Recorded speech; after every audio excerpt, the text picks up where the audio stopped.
मोहम्मद बिन Salman Saudi अरब के युवराज के तौर पर खुद को स्टैब्लिश कर चुके हैं, लेकिन हमेशा से यह तय नहीं था कि सलमान या एमबीएस इस गद्दी पर आएंगे। वो अपने पिता की तीसरी शादी से पहले बच्चे थे और साथ ही उनके पिता के राजा बनने के बाद भी अगला नंबर उनका नहीं, मोहम्मद बिन नायफ का था। कैसे एमबीएस ने धीरे धीरे करके अपने राजनीतिक विरोधियों को पस्त किया और कुछ समय पहले ही सऊदी के राजा की तबीयत बिगड़ने के बाद से ये कयास लगाए जा रहे हैं कि 2022 खत्म होने से पहले ही एमबीएस को शायद सऊदी अरब का राजा घोषित कर दिया जाए। एमबीएस ने दुनिया भर में अपनी छवि सुधारने का भी काम किया है। उन्होंने अपने देश में औरतों को ड्राइविंग की आजादी दी, सिनेमा घर फिर से चालू करवाए और सुंदर पिचाई से लेकर एप्पल के सीईओ टिम कुक के साथ उनकी तस्वीरें भी इंटरनेट पर खूब वायरल है। तो क्या सचमुच एमबीएस एक नए तरह के लीडर हैं जो सऊदी अरब को एक मॉडर्न देश बनाने जा रहे हैं, या फिर ये सब एक पर्दा है जिसके नीचे वो अपने प्लान्स को अंजाम दे रहे हैं? आज जानेंगे हम सब इस वीडियो में, अंत तक कहीं मत जाना। वीडियो शुरू करने से पहले चैनल को सब्सक्राइब करना और बेल आइकन दबाना भी मत भूलना। मोहम्मद बिन सलमान यूं तो गद्दी के सीधे हकदार नहीं थे, लेकिन उनके पिता ने बचपन से ही उन्हें अपने साथ रखा और इस काम के लिए ट्रेन किया।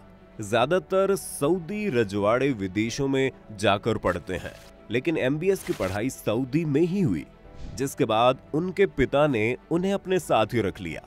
एमबीएस के पिता किंग सलमान उन्हें अपनी मीटिंग्स में ले जाते थे, जहां से एमबीएस ने मसलों को हल करना, बाकी रजवाड़ों के साथ सख्ती से पेश आना और कड़े डिसीजंस लेना सीखा।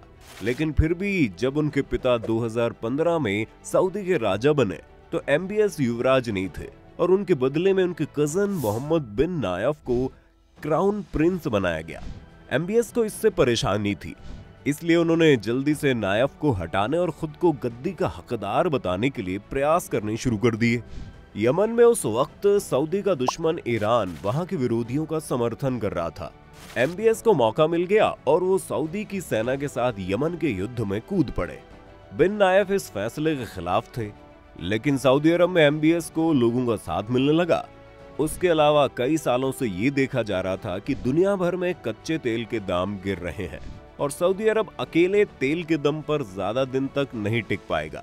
इसलिए एमबीएस ने विजन 2030 बनाया, जिसमें सऊदी अरब की इकोनॉमी को सिर्फ तेल के सहारे न छोड़कर उन्होंने टूरिज्म को बढ़ावा दिया और कई बड़े प्रोजेक्ट्स को लॉन्च किया। टूरिज्म को बढ़ाने के लिए न सिर्फ उन्होंने ये बड़े प्रोजेक्ट्स बनवाए, लेकिन अपने यहाँ धार्मिक पुलिस की ताकत को भी कम किया और औरतों को वर्क फोर्स में आने के लिए प्रेरित किया। अमेरिका में दिए इंटरव्यू में एक सवाल का जवाब देते हुए उन्होंने कहा, औरतों को मर्दों के बराबर बताया और वापस अपने देश आकर औरतों को ड्राइविंग का अधिकार भी दिया। इजराइल और अरब देशों का झगड़ा सदियों पुराना है, जिस वजह से अमेरिका और अरब देशों के बीच हमेशा तनातनी रहती है।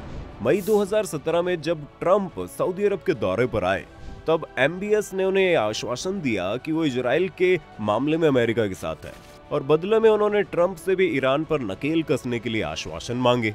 इसी मुलाकात में ट्रंप और सऊदी अरब के बीच एक $100 बिलियन के हथियारों की डील भी साइन हुई। वही हथियार बाद में यमन में सऊदी अरब की जंग में उनके काम आए। जून 2017 में एमबीएस ने 2 बड़े काम किए, जिसमें पहला था कतर को बाकी अरब देशों से अलग करना।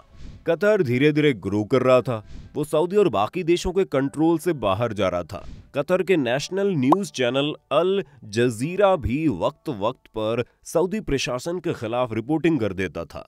सऊदी अरब ने यूएई और कुछ बाकी देशों के साथ मिलकर कतर को बॉयकॉट कर दिया और ये मांग की कि कतर अल जजीरा को बंद कर दे।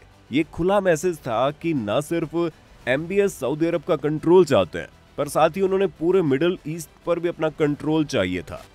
आज 2022 में भी ये बॉयकॉट लागू है, पर एमबीएस ने जो दूसरा बड़ा काम किया वो एमबीएस की पूरी पर्सनैलिटी को दर्शाता है। एमबीएस ने क्राउन प्रिंस मोहम्मद बिन नायफ को रॉयल पैलेस बुलाया और सऊदी टीवी पर इस मीटिंग को ब्रॉडकास्ट किया। मीटिंग में एमबीएस बिन नायफ की अंगूठी चूमते दिखे तो कभी बिन नायफ के प्रति वफादार रहने की कस्में खाते हुए लेकिन मीटिंग खत्म होते ही बिन नाइफ को हाउस अरेस्ट कर लिया गया और साथ ही उनसे उनके सभी पद भी छीन लिए गए। बिन नाइफ के जाते ही एमबीएस अब सऊदी के नए क्राउन प्रिंस हो चुके थे। एमबीएस के पास इसके अलावा देश का रक्षा मंत्रालय और बिन नाइफ के कई मंत्रालय भी आ गए। सऊदी अरब में बढ़ती ट्विटर की पॉपुलैरिटी को देखते हुए उन्होंने सऊद अल कतानी को ट्विटर और सोशल मीडिया को कंट्रोल करने की जिम्मेदारी दी। कतानी के पास उस वक्त ट्विटर पर 10 लाख से ज्यादा फॉलोअर्स थे और वो टेक्नोलॉजी के मामले में भी काफी अच्छे थे। कतानी ने ट्विटर पर अपनी बोट्स की सेना या आईटी सेल को एक्टिव कर दिया और वो चुन चुनकर ऐसे लोगों को टारगेट करने लगे जो एमबीएस के खिलाफ थे। 2015 से ही सऊदी सरकार ने ट्विटर के एक इंजीनियर को अपने लिए काम करने के लिए मना लिया था और वह ट्विटर में रहकर सऊदी सरकार के लिए जासूसी करने लगा। इस जासूस का काम सऊदी के दुश्मनों की पर्सनल इंफॉर्मेशन सऊदी सरकार को लीक करना था और जब तक ट्विटर को भनक लगी तब तक इस जासूस को ये सब करते हुए 2 साल बीत गए। ट्विटर ने इस जासूस अली अल जबाराह को कंपनी से निकाल दिया और फिर ये सऊदी सरकार के लिए काम करने लगा। कतानी ने पेगासस जैसे सॉफ्टवेयर्स के साथ भी सऊदी में रह रहे लोगों की जासूसी करवानी शुरू कर दी और सितंबर 2017 में दर्जनों एक्टिविस्ट्स, इकोनॉमिस्ट और एकेडेमिया से जुड़े लोगों की गिरफ्तारियां शुरू हो गई। लेकिन ये सब अभी शुरुआत थी। एमबीएस ने इसके बाद लेबनान के प्रधानमंत्री साद हरारी को सऊदी बुलवाया और खबर यह है कि यमन युद्ध में सऊदी अरब को सपोर्ट न करने के लिए उन्हें टॉर्चर किया गया। इसके बाद उन्होंने सऊदी के नेशनल टीवी पर अपना इस्तीफा दे दिया। जी हाँ, क्या अब आप समझ पा रहे हैं एमबीएस कितने पावरफुल हो गए। हरारी को इसके बाद रिट्ज कार्ल्टन होटल ले जाया गया जहां उनके साथ साथ सऊदी अरब के बहुत ही नामी गिरामी लोगों को वहां बुलाया गया था। इन सभी लोगों पर एमबीएस ने करप्शन का इल्जाम लगाया और उन्हें ये ऑप्शन दिया कि या तो वो अपना सारा बकाया पैसा और टैक्स सऊदी सरकार के हवाले कर दे या फिर जिंदगी भर इस होटल में कैद रहे। कई लोगों ने महीनों इस होटल में बिताए और कुछ लोग चुपचाप अपनी संपत्ति सऊदी के हवाले करके निकल लिए। इस होटल से एक मौत की खबर भी आई जो एक सऊदी मिलिट्री जनरल की थी। सऊदी सरकार के मुताबिक इनकी मौत हार्ट अटैक के कारण हुई थी, लेकिन उनके परिवार वाले बताते हैं कि उन्हें टॉर्चर किया गया था। इस पूरी घटना को एमबीएस के लिए कतानी ही देख रहा था। आज भी इस होटल में रुकने वाले ज्यादातर लोगों को देश छोड़ने की आजादी नहीं है और खबर तो ये भी है कि उन्हें इस तरह के एंकल ब्रेसलेट्स पहनने को मजबूर किया गया है जो उनकी लोकेशन ट्रैक करते रहते हैं। एमबीएस की छवि मीडिया में एक ऐसे आदमी की है जो सऊदी अरब में काफी सुधार ला रहा है, जैसे कि उनका औरतों को ड्राइव करने की इजाजत देना। लेकिन ये भी सच है कि जो लोग इस फैसले से पहले औरतों की ड्राइविंग के लिए आंदोलन कर रहे थे वो आज भी जेल में। ऐसी एक एक्टिविस्ट हैं लाउजेन, जिन्हें सऊदी प्रशासन ने जेल में डाल दिया था और महीनों तक अपने परिवार से मिलने ही नहीं दिया गया। जब आखिरकार उनका परिवार उनसे मिला तो उन्होंने लाउजेन की थाइज पर चोट और जले होने के निशान देखे, जिससे पता चलता है कि उन्हें काफी टॉर्चर भी किया जा रहा था। एमबीएस चाहते हैं कि औरतें अभी भी कंट्रोल में रहें और इस ड्राइविंग को अपनी आजादी ना समझ लें।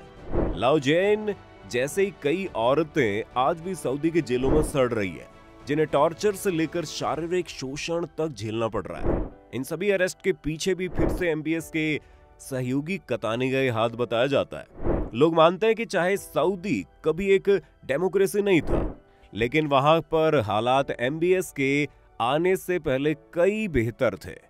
एमबीएस ने आते ही धर्म को अब राष्ट्रवाद से रिप्लेस कर दिया और अब जो भी एमबीएस के खिलाफ है वो धर्म के खिलाफ ना होकर सीधा देश के खिलाफ है।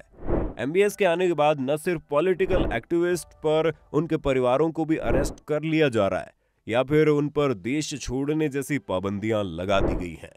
अगर सऊदी के पास तेल ना होता तो उन्हें नॉर्थ कोरिया से भी कंपेयर किया जा सकता था। हम जानते हैं कि एमबीएस के बारे में मीडिया में क्या बातें होती है, लेकिन सच उससे कहीं दूर है। और अगर आपको ये वीडियो देखकर कुछ नया पता चला हो तो हमारी कोशिश के लिए वीडियो को लाइक जरूर कर दें। आपको क्या लगता है सऊदी अरब का आगे क्या होगा, हमें कमेंट्स में बताइए। साथ ही जाते जाते चैनल को सब्सक्राइब तो कर देना।